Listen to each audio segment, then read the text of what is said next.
This comes actually after a lot of political turmoil, I have to say, in the last 72 hours. So why are some of the executives sounding now the alarm on Britain as an investment destination?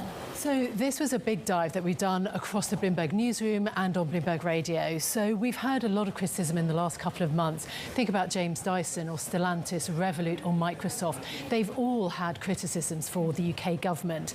And yes, now it looks as if after a very difficult weekend, the government is going to be distracted again in terms of the politics rather than the economics. Essentially, business leaders are worried about the future direction of Britain, whether there is really a long-term plan. So we've spoken to a whole number of business leaders, including Archie Norman, who is the chairman of Marks and Spencer. OK, this is perhaps Britain's best-known brand. He is also himself a lifelong Conservative, a former MP and a former advisor to government. He is a real heavy hitter in terms of his views. And I asked him outright, does he think that the UK is adrift? I think there's a huge appetite for a new agenda, for a sense of where are we trying to compete in the world? What is our strategy? Post-Brexit, it's no good just saying we left and we're going to have some trade agreements. It's how are we now going to compete in the world? You know, we've created this dislocation. We've created frictionful trade. No, rightly or wrongly, that's what people voted to do. Now we need a plan for how we compete. And it used to be called industrial strategy. Now, this government, for whatever reason, has an aversion to the expression industrial strategy. It's what everybody else calls it, so they can't bring themselves to say it. But I don't care whether it's a growth strategy or competitiveness. It's got to be a profound point of view as to how Britain's going to compete.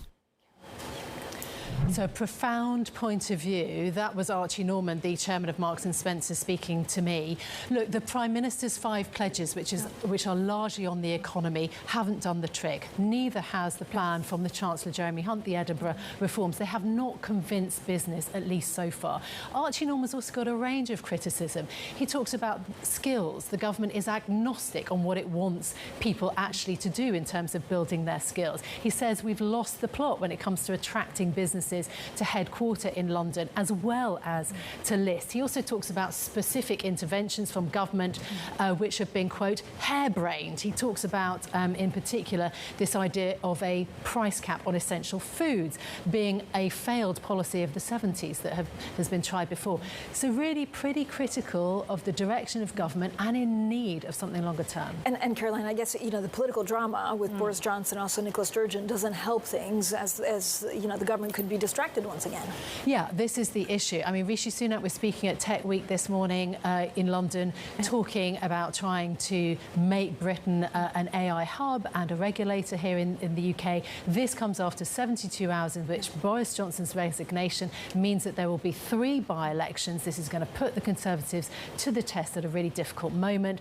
Up in Scotland, the SNP leader, the face of Scottish independence, Nicola Sturgeon, was arrested, not charged, then released on a separate SNP issue around finances. That means Labour could have a chance there.